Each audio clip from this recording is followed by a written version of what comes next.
Well, Matt Taylor, welcome to the middle. Thanks for having me. So you live in Los Angeles or outside of Los Angeles, correct? Correct. Yeah, I live in the suburbs. All right. And you moved there, keep me honest, maybe 10-ish years ago because you were with the then St. Louis Rams, who became the LA Rams. So you moved out there during that whole transition. Correct. Yep. It's almost been, it'll be 10 years in March. March 23rd. Ooh, you know the exact date.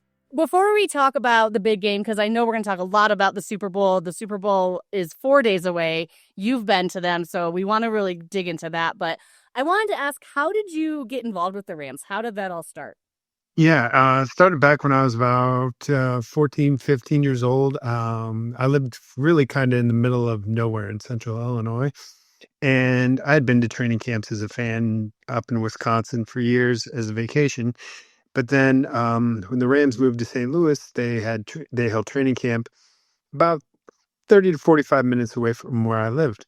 And even though at the time, I grew up a Miami Dolphins fan, the fact that professional football was about 45 minutes from my house, I wanted to go and check it out.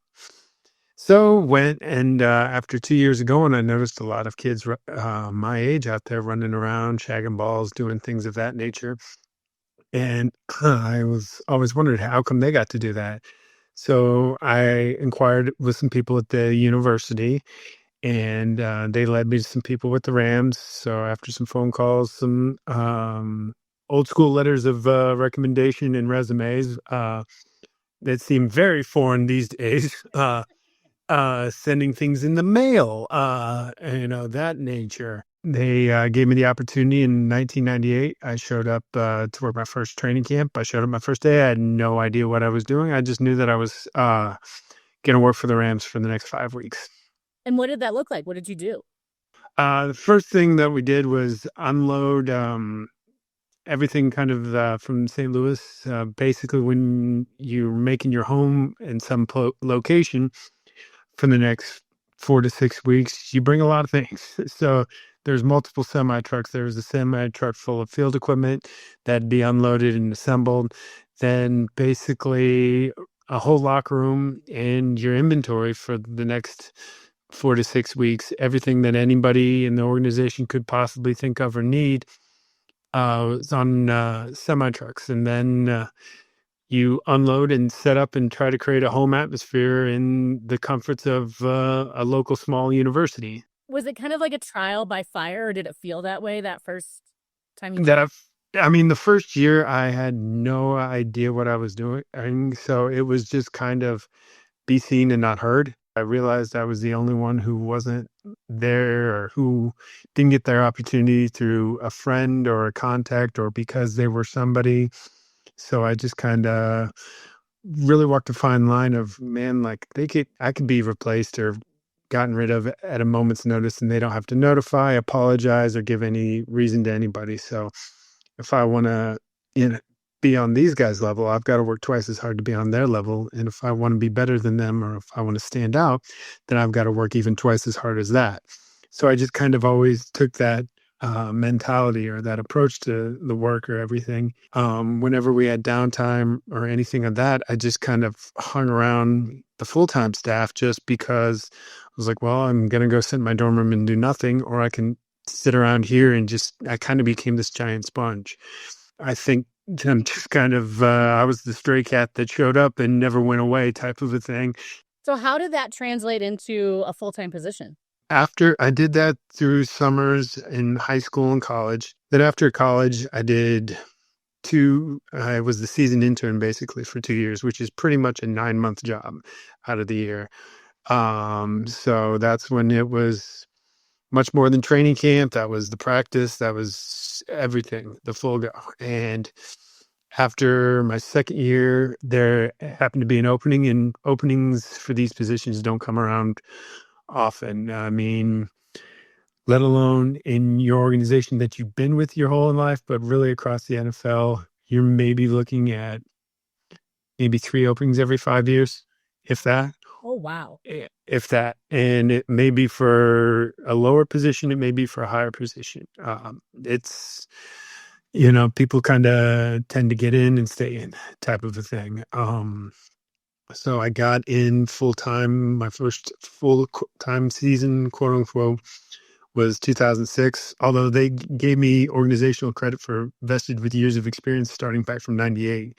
So '06 was my first full time season. So what were you doing? I got more involved with some of the repair and maintenance of some of the apparel and the equipment. And then it was kind of like a slow wave of with the apparel inventory. It kind of first kind of became just kind of like a rollout of gradually handling things here or there to then by the time, I left, everything kind of ran through me. The inventory for the whole organization as everything came in, checked it in, distributed, decided what we wore, what games, and that nature. It became a little challenging in 14 or 15 when Nike took over as the league sponsor for apparel. So that was tricky because you had to make sure all your Reebok apparel stayed off the field and everything was Nike on the way in. And there's two problems to that is you've got guys that are like, hey, I like the way this feels. I like this sweatshirt, yada, yada, whatever the thing is. But then when everything shifted to Nike, there was limited supply, limited offerings, and you only had so much. And when you were constantly trying to replace stock and Nike was kind of running a little bit behind. Yeah, and through no fault of, it was nobody's fault. It's just taking over a league is a massive undertaking. And when you have 32 entities running into the same problem, you're just constantly playing catch up. So not throwing any organization under the bus or anything like that. It was just whoever the supplier would have been, they just would have run into this issue because it's just such a massive undertaking. No matter how well you think you prepared in advance, you're going to run into something. So you're handling all the equipment and not just what I think maybe the folks may think the classic definition of equipment is. It is jerseys. Is it pads? Is it pads, thigh pads, shoulder pads, helmets? I didn't deal so much with the helmets. One of our guys was really kind of specialties with the helmets.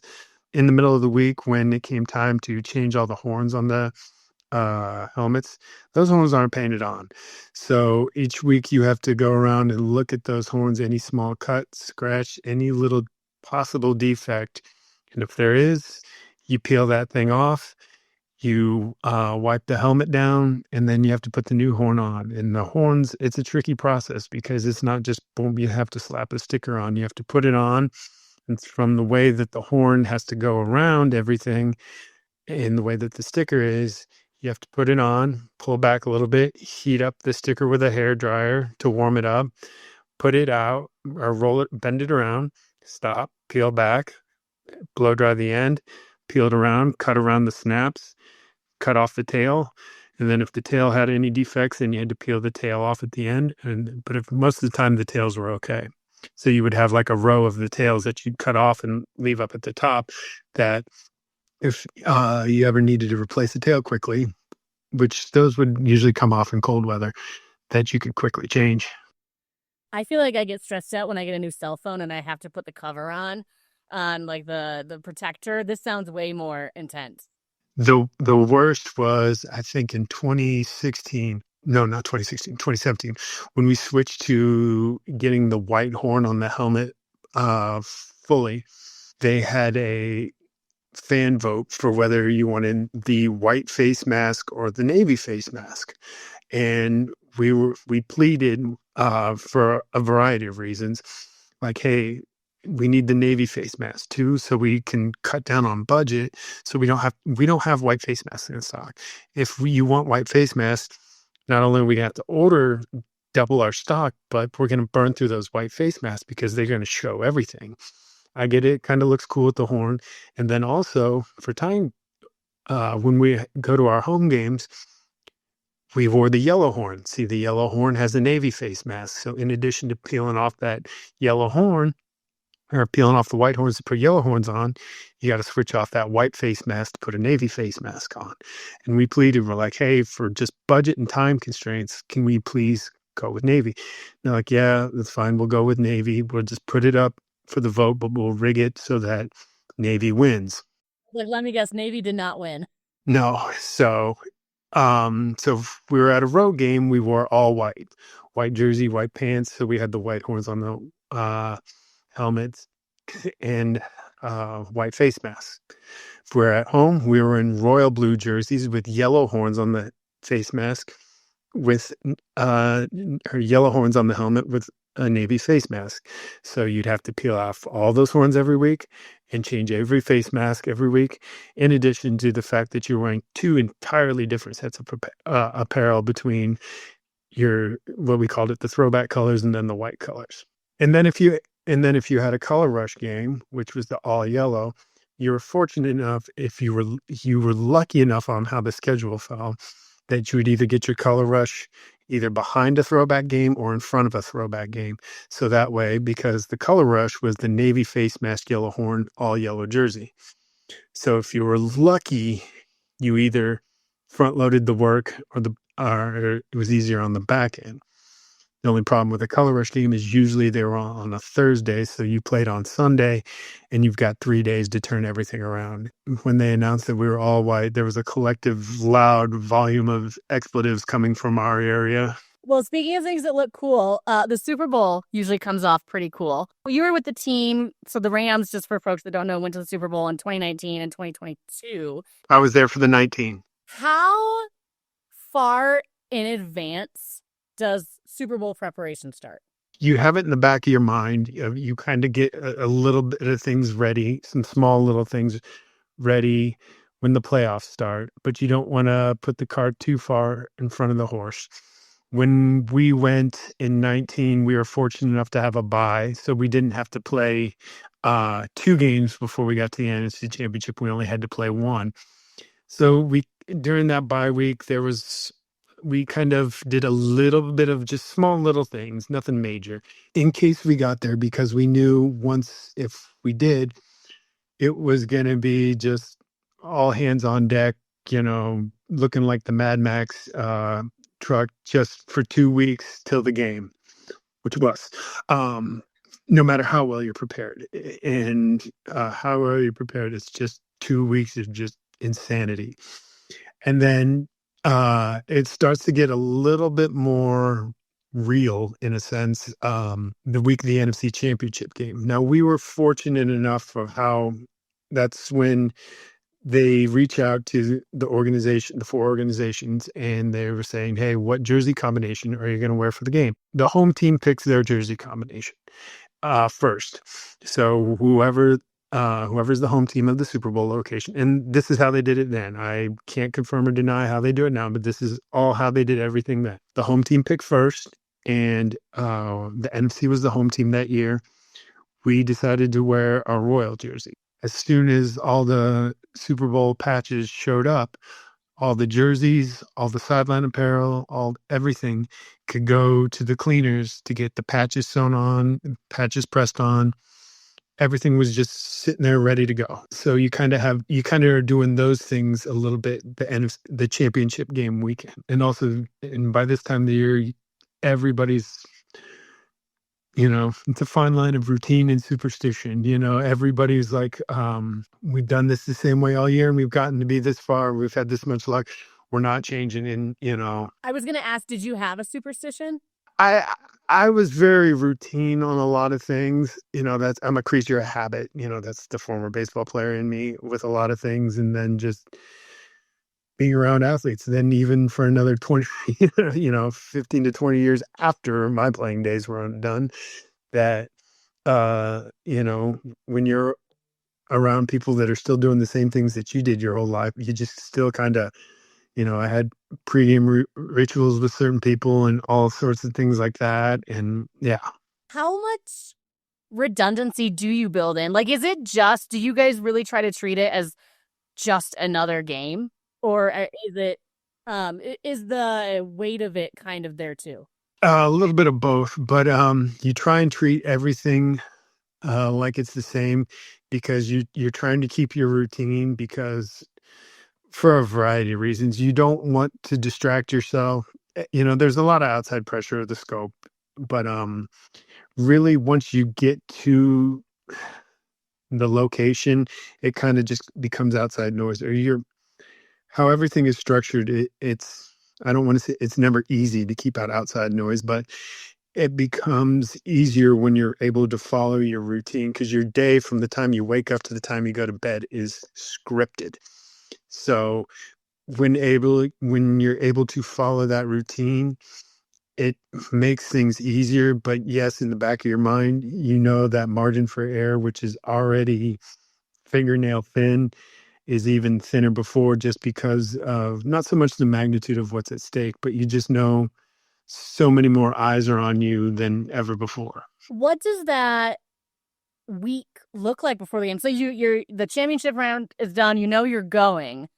So that's Sunday night. So what kicks off? Does it kick off immediately once you know you're going, or is it the next morning? Yeah. Yeah. Yeah. As soon as that ball went through the uprights in New Orleans, my mind was already on the things that I had to do, that we had to do in our next steps of checklist of things that started for Super Bowl week. One of the more time consuming things is football for the Super Bowl.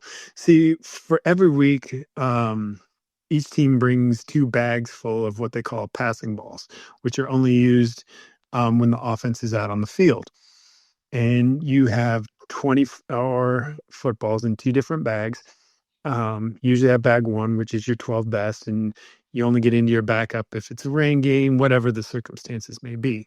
But you have 24. It's a very extensive preparation process for a football. There's been a lot of videos and some things online and the time lapses and things. And depending on your quarterback's preference, it can usually take anywhere from 4 to 8 hours for a football to be made to the standards. So, which doesn't sound too bad when you have 24, but you're not making 24 every week. You're only replacing any that you lose, whether it be, a receiver, somebody takes it for scoring celebration, you have a turnover, those types of things. But Super Bowl, you're starting clean slate because there's a huge logo branded on that ball. And like I said, this is how they did it when I was there. I don't know if they've changed the process now, but in the first half of the Super Bowl, they put in a new play or a new ball every play. So that ball comes out, in the first half because the NFL takes it, selling merchandise, Hall of Fame, whatever the case may be, the NFL. So every play, new ball, every play, new ball. And then in the second half, then it kind of goes back to the more traditional way. So you're looking at 4 to 5 times the amount of footballs that you have to prepare in 2 weeks. So we brought in all of our summer intern and just anybody that we could to help the two guys that made our balls. So we had, I think, like 8 kids working on footballs for that first week, the bye week in a sense. To make that Monday is when they had the meeting with everybody. They call us all in, like, hey, this is the schedule for what's going to be. We're going to leave on when we're having practice ABC days, then we're going to leave on Sunday. We're staying at this hotel. Families come this day. This is how many tickets you get, and at this level, things of that nature. And they broke that whole talk, and then you're fried because you maybe have like this many hours of sleep over 3 days. So by like 15 minutes into the meeting, the person's just kind of like sounding like Charlie Brown's teacher. And, I'm just like, yeah, no, okay, I'm going to be in this hotel. I don't care. I just need 4 tickets and I'm fine. And then it's back to, you have a normal, practice is dialed down a little bit, but yet you still once again, it goes back to that. We like to keep our routine type of a thing, but it's scaled back a little bit to try and get some rest. But everybody's wound, it's, to quote the old Ted Lassoism, is a wigwam inside of a teepee, 2 tents. So it's that nature. And then you have so much more prep.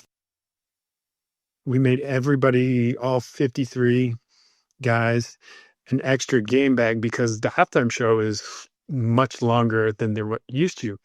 So they wanted to prepare everybody. They're going to go through like a second warm up in the locker room afterwards. So they needed it set. So in addition to our normal routine of breaking down everything from the week before and getting ready for the next week, it was also like I had two teams I was taking care of. The real kind of challenging situation with the logistics aspect is your location to where you practice to where your hotel is. Patriots were at Georgia Tech. They were in the city. They were a little bit closer to their hotel.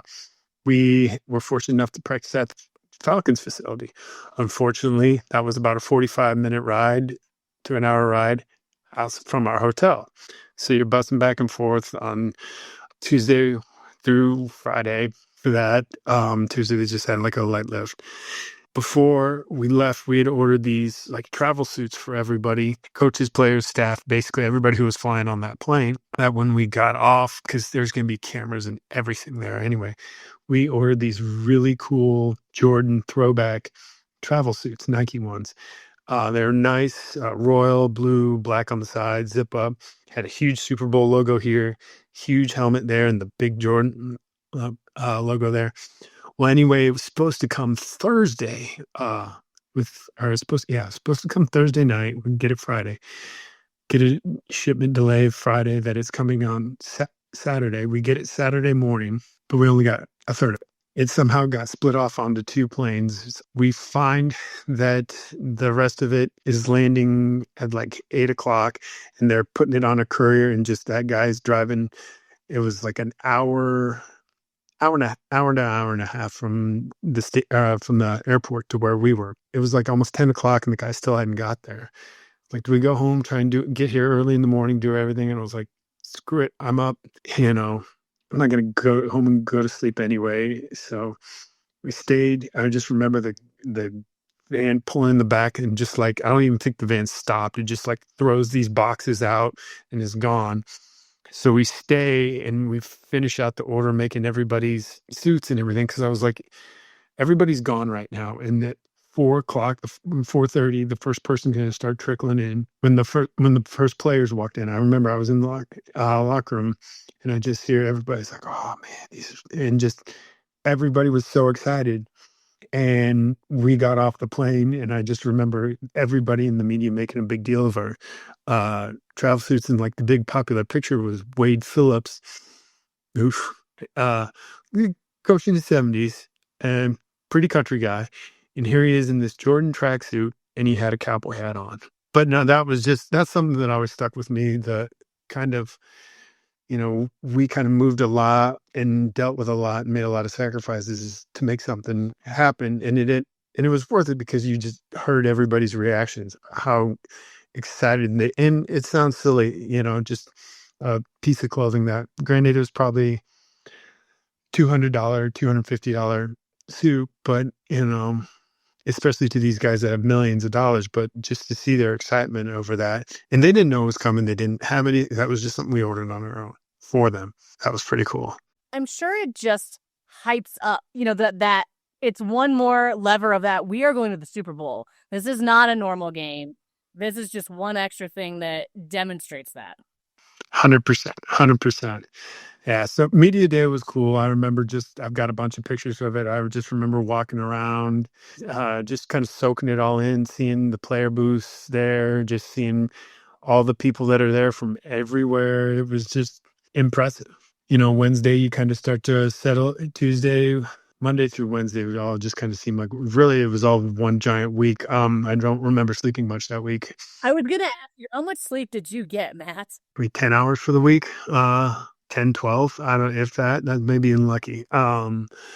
It was just constant, but, like I said, wouldn't trade it for the world, not complaining about it. That was just, and honestly, I think that was better that way, because you're just constantly moving and constantly doing something, because it puts all that, I don't want to say pressure, but when you kind of stop and you sit there and you have a minute and then you think, oh my gosh, where you're at, what you're doing, that's when the nerves kick in. That's when all the anxiety. But if you're constantly doing something, you're staying busy, you just seem like it's just another Thursday. We're just getting through. This is what we do. And hey, another Friday. We were able to move some stuff into the stadium. And I've been through all sorts of security, good and bad. And when I say this was the most insane security screening that I've ever been a part of.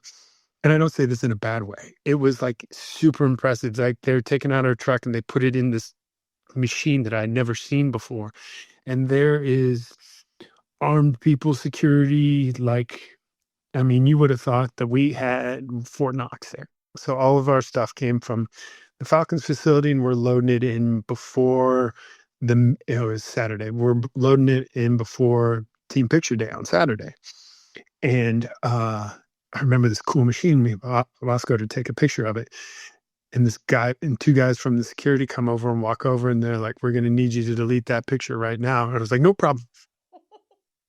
And then after show, I was like, "Hey, no problem." I was like, "I'm sorry. I didn't know. Didn't want to do anything. I just never seen anything like that before. Thought it was cool." And I was like, "I don't mean to dish." He's like, "Understand?" Just, I was like, "Okay." And I just remember standing there like really like nervous in a tent after that, before, and like we got in, and then Saturday is team picture day, so everybody's in the uniform, and to be in the team picture, it's ownership, the owner, the general manager, the coaching staff, the players, and then like the football staff, which is trainers, video, and equipment. And so we're all in there. So it's the first time I had wore my polo shirt all season because I was never a polo shirt guy.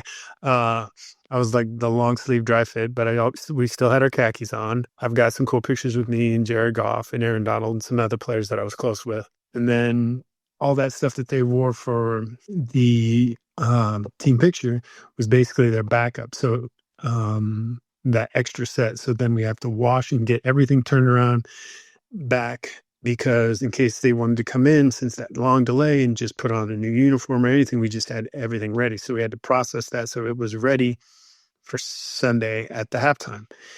And for a normal game, we're there 6 hours before kickoff, in the locker room, 6 hours before kickoff. And I think that game, we were there a little bit extra just because, I mean, it was a little bit later in the day than we're used to. I mean, we're used to being in a stadium 6 in the morning or, and up early.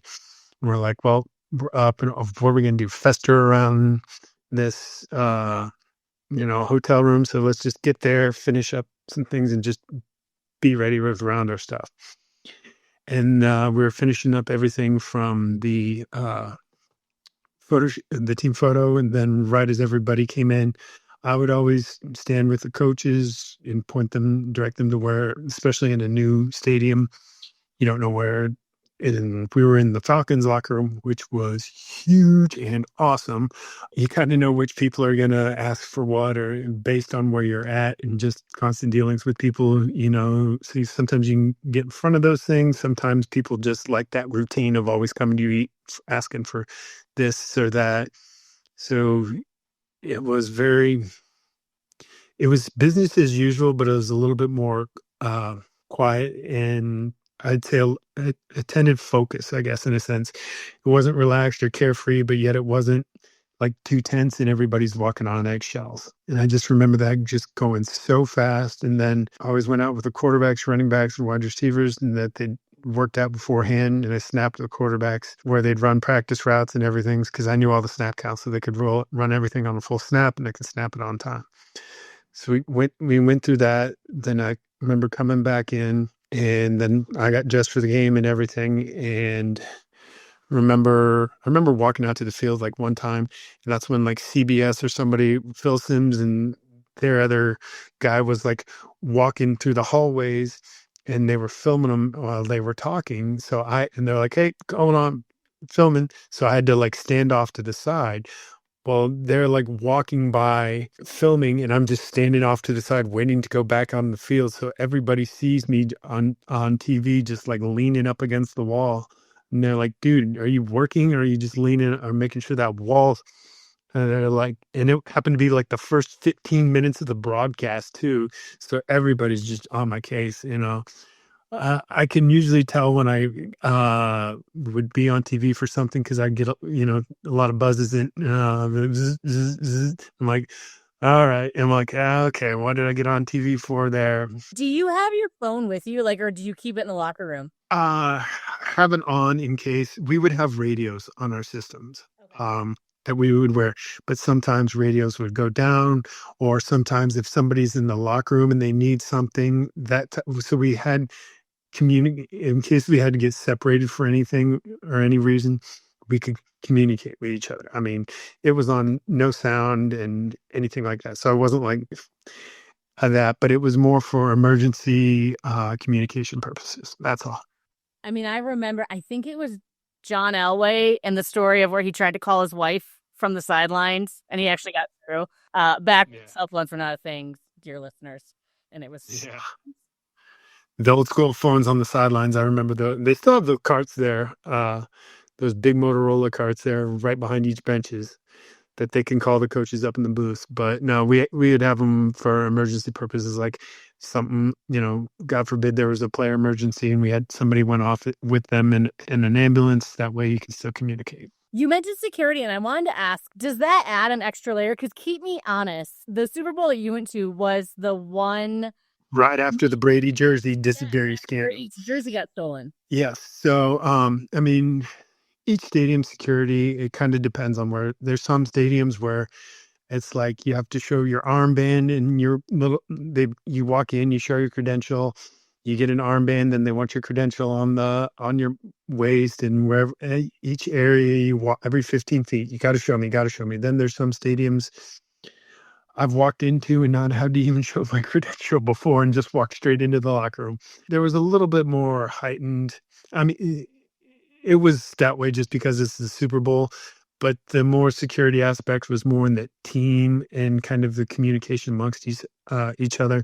Like I stay out at halftime, and I had 2 giant baskets with lids and locks on them that as soon as everybody left, I sweeped up everything, whether it be we had our headset guy put all the headsets and sat them next to him. I took any helmet, anything that was ours itself, especially because not only with the halftime show being longer, lights go out, dark, you don't know. So I scooped up everything, put it in 2 cases, and locked them up, sat them in front of me, and watched the halftime show. What is happening on the sidelines? I mean, we see, obviously, if you're watching a Super Bowl, there are sideline shots, but are there things that happen that folks on TV never see? Offensive linemen and defensive linemen and kind of some select position players, they'll have what we call Velcro on the shoulder pads to basically make that jersey stick to that shoulder pad. So you can't grab it, pull anything. I mean, granted, these jerseys are already skin tight anyway, but you have Velcro or tape on the shoulder pads, and then you turn the jersey inside out and roll it over and stretch it out. But a lot of times these just get twisted around and all the things like that. So it's constantly fixing those. And then keeping player shirts kind of tucked in so they don't get pulled down from behind on that. Alerting guys of possible uniform violations, like, hey, get your socks up. Hey, cover this up. That's a substantial amount of money. You can be fined, all for a variety of reasons. Some of them are extremely silly, but rules are rules. And so it's kind of alerting guys on that. And then it's just, you notice trends or things like that. If you see somebody maybe juggle a ball, oh man, he's probably in his mind that he's maybe sweating through this. So he's going to come over and ask for an extra pair of gloves. Be ready for this. You kind of know some players' tendencies. So if you see how the game's unfolding, you know how to react accordingly. And also sometimes if you're watching out there, you'll see a jersey. The most common place for a jersey to split is underneath the arms, because these guys are so big, jerseys so tight, that when they start moving, it kind of splits around in through here. So a whole punch and shoestring, and you kind of sew it up on the sidelines in between plays. Things of that. Sometimes snaps bust. What is fortunate when you play on a synthetic surface, which we had for the Super Bowl, we didn't have to worry about grass or cleat cleaners or that type of stuff like that. Or you didn't have to worry about having heat warmers on the sidelines, which inevitably, no matter how many times I told people, I'd be like, stay away from them. It's either going to melt your pants or someone catch on fire. Seen it so many times, and inevitably, no, I'm fine. I'm not going to I'm cold. I'm not going to. You would hear somebody yell, the pants were melted, and because they stand so close to it, that wind pant material melts, it sticks to their leg. It hurts like hell. or shoe catches on fire. That's not fun. And then they yell, yeah, I'm like, see, I told you, but you didn't believe me. I was gonna say, have you ever had a mid-game emergency? Every cold weather game, there was either a jacket or pants that got melted. And you just made peace with yourself that you were going to lose one thing, at least one thing. And how much, you kind of mentioned it, but how much were you adjusting to individual player preferences, especially in the Super Bowl, but maybe just during every game? Over the course of the season, you kind of pick up on players' quirks, trends, things that they prefer, whether it be all white gloves or if we're in this uniform more times than not that they like certain things. You kind of pick up on players' trends and preferences, and over the course of the season, you've really got a rapport with a few key guys, so you kind of know how to read minds in a sense, and that nature.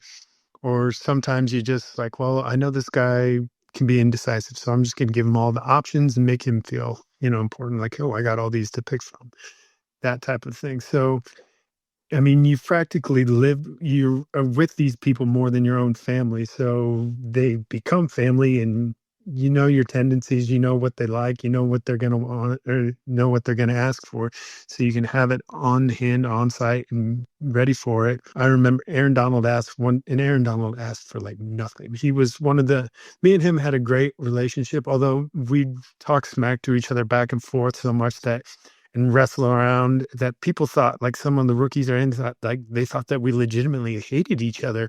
Like, they're like, man, why is Aaron picking on Matt? And one of the veterans goes, dude, that's just how they talk. They actually love each other, man. They're good, But it was the week after we played Pittsburgh. He had 3 sacks, and he like before the game, I gave him a different shirt because he'd asked for one. He goes out, has a great game, likes it. Well, like on Tuesday afternoon, he asked if we have any more of that. And we're like, they haven't made that shirt in like 3 years. Let me see what I can do. And he goes, if not, dude, no worries. Don't care. This stuff on it. He goes, that was pretty cool. I like it. Well, that dude never asked for anything. So if he likes something, there's some merit to it. And two, he was best defensive player in the league. Luckily, I knew the name of it. Found a small sporting goods store in New Jersey. Thankfully, they had overnight shipping. Bought them out of their 3 colors because we had white, I needed royal, and I needed yellow because we had color rush. And then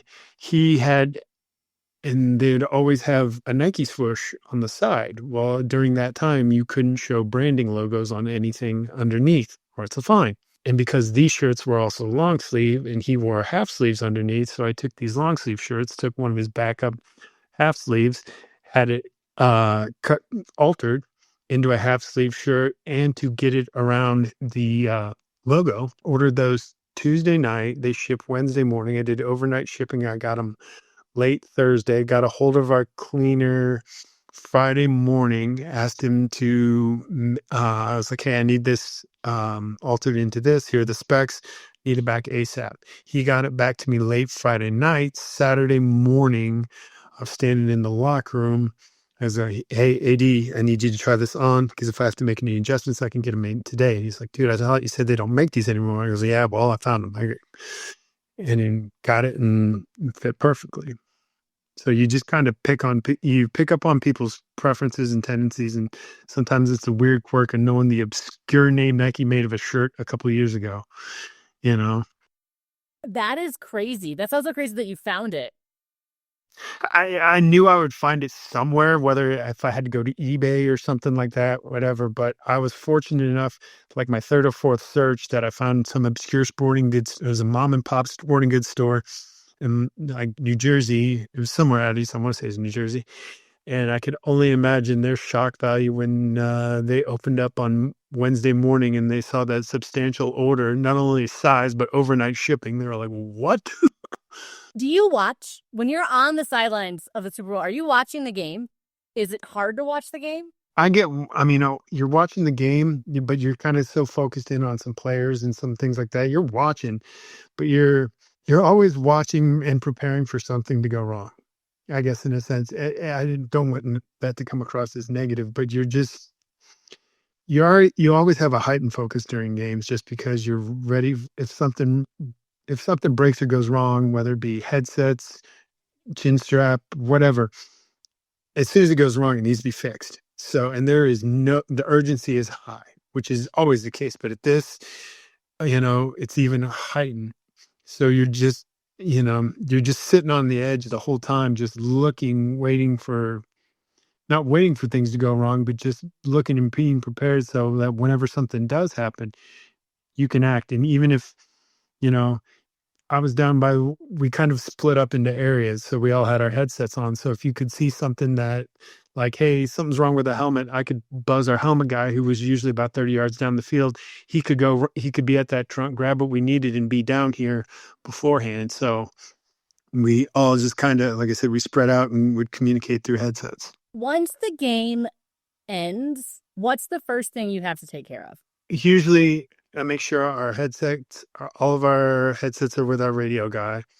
And then I make sure none of our stuff is left on the field. Close up all our trunks, make sure everything's closed up and that nothing of ours is on the field, because you would be amazed at people just drop stuff and just leave it there. Helmet, whatever. Just make sure none of our stuff is left on the field. I'm one of the last ones in the locker room before coach brings everybody up.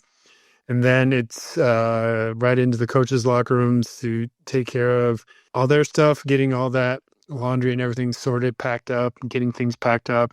I would say, how long are you there after? How long are you there after a game ends? And then with the Super Bowl, is it any different? Super Bowl was a little bit different. We stayed back and just made sure we didn't leave with the team. We left separately in a shuttle bus. But usually less than an hour, I would say, if it's a road game, I'm on the bus headed to the airport an hour and a half after the final whistle. And that's fast too. I know like the Bills have a reputation for just getting out. That is a fast turn. And that may be even overestimating or overselling it. Sometimes some games are a little bit I know we've been in and out in less than an hour before. It just kind of depends on the game and the field, but you usually just try and get the hell out of there if you're on the road. Home games, it's a little bit different, a little bit slow, because they go home right after the game. You don't have to get on. You're not all centrally leaving from one area where everybody's like, come on, let's get the hell out of here. So the people that want to go can go, and the people that want to stagger can stagger. What is the emotional shift like at the end of? I mean, I have to imagine emotions, especially leading up the days before the Super Bowl. We're 4 days out from the Super Bowl right now. Emotions are all over the place. What is it like after the clock has wound down? No, really, it was crazy for me, because really about the first time, for the most of the time, from the time that we beat New Orleans to the time that the game started, it felt really like a regular week, or it felt like one of our travel weeks, because we'd had so much travel over like 3 years that it felt like another one of our just kind of vacation or our trip leaves, things of that nature, whether it be Europe or one of our travel ones. It just felt like that.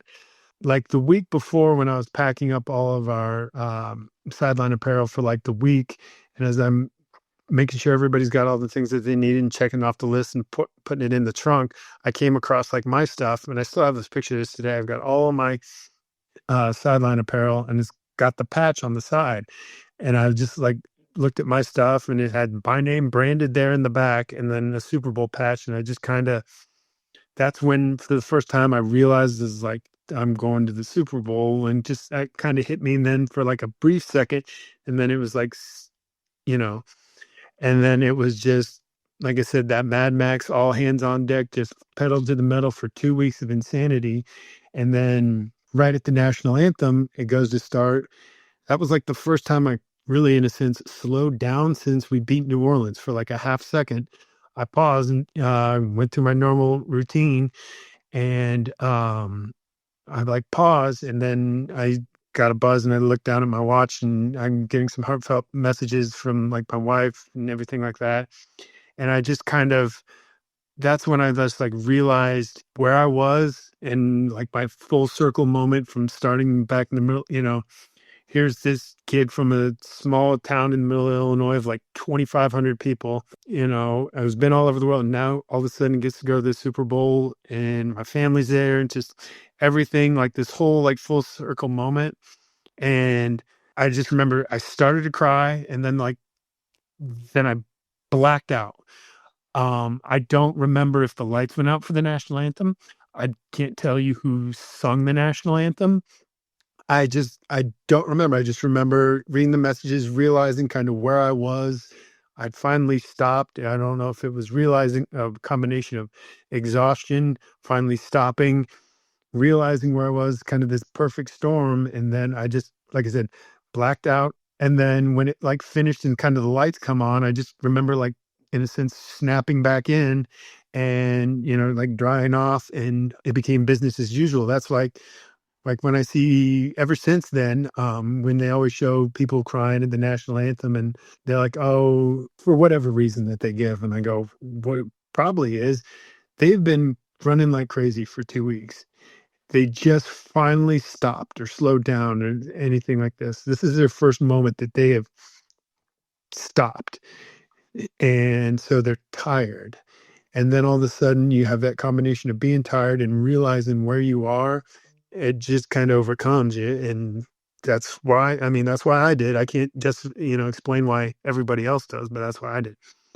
And then it was just, like I said, business as usual. Took care of defensive line, went through my routine, and then watched the coin toss to determine whether we were kicking off or receiving. Because if we kicked off, I had to get the tee and have a routine with our kicker in that, in a sense. And then I think we received, so we were on offense. So then I had to I had to get the ball for the quarterback and catch for him and things of that nature. So then I just remember when the game ended, we lost, but all that red, white, and blue confetti just falling down on you. And I just remember being like so physically spent and exhausted that I just remember almost like this sense of relief. I was like, I'm finally done. I'm like, now I just got to, I was like, yes, this sucks, but I'm like, it's done. Uh, you know, Almost like I hate to make the comparison, but, almost like in Forrest Gump when he's running across, and he's like, I'm pretty tired now. I think I'm going to go home. That's kind of exactly like how I felt. I just remember standing there, I got some headsets, and I'm standing in midfield, and all that confetti is just draping on you, and you're covered in the opponent's colors. And I was just like, I'm pretty tired. I think I'm going to go home. And you had earned it at that point. Win or lose, I mean, you earned. Yeah, I mean, it had been 7 days a week since mid-July at that point, and we're in February. So, yeah, I was just cooked. You have since left the Rams. What are you looking for now? I always love connecting people either with things or with other people that improve their process, improve their performance, or just leave them in a better situation. Much like I explained that story with Aaron Donald of doing that thing that people didn't think that could be done, and yeah, it may only be a shirt or something like that, but it's that principle of doing whatever it takes in order to make someone happy, fulfill their need, fulfill their obligation. Yeah, it may only be a shirt, but it's the concept, it's the principle, it's the concept of whatever the task may be. Well, that might, so many other people, well, that doesn't really exist anymore. You could have just left it at that.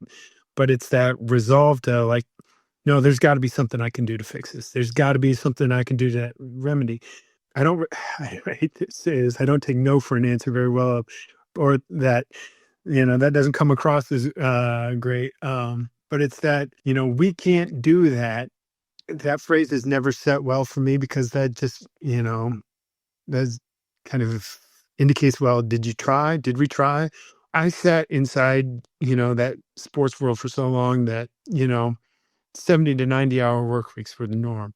And if something that somebody came in and, or some system or something that I developed, and I developed some systems over the time that shaved 30 minutes off or saved time on this or helped somebody do X or Y, saved us time or money on man hours, anything, that 30 minutes or something, that adds up. That's significant. That's something. And knowing how much is on the plate of like, especially sports professionals or anything like that. But I know how much is on everybody's plate right now, because even in the professional world or business world, everybody's being asked to do more with less. So if there was a way that I can introduce something, product, service, time, or my abilities that I could help alleviate some of the your stresses, your worries, take some of those things off that plate. Let's talk about it. Sean McVay said if he or anyone ever needed anything, they just came to you because you got it done. Yeah, that was Matt LaFleur came up to me one day at practice when we were out there, and he goes, "Hey, Sean told me to come see you if I needed something." I was like, "Okay." And at first, I almost felt like a mafia hit guy. Like, okay, like, all right, what am I doing? Almost like Johnny. I don't say nothing. That type of a thing like that. But it was just kind of like some small things and kind of that extra mile work or effort on some things that just made his life easier and made things easier for him. That was just able to help him with that types of things. So it's just that types of stuff, that kind of go a long way. But no, yeah, I'll never forget where I was out there. It was me and Goff standing there. We're working on snaps or something like that. And he comes up, he goes, "Hey, Matt, you got a second?" And I was like, "Yeah, what do you need, coach?" He's like, "Hey, Sean told me to come see you if I needed something." I was like, "What do you need, coach?" Got him. Well, the most controversial question maybe I can give you, Matt. Super Bowl or Puppy Bowl? Ooh. Well, I'm a sucker for puppies. Can't argue that. And I know my family here is pushing for a dog.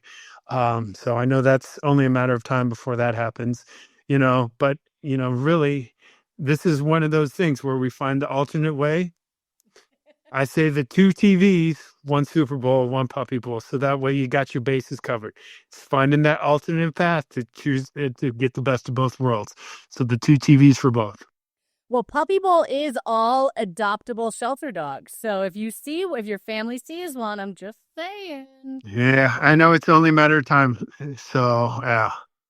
Well, Matt, thank you for coming on today. Thank you for sharing your stories. And we really appreciate you being here. No problem. Thank you for having me. I really appreciate it. Thanks for spending time with us in the middle. If today's story caught your attention, drop a subscribe, share the episode, follow us on social media, and remember, it ain't over till it's over.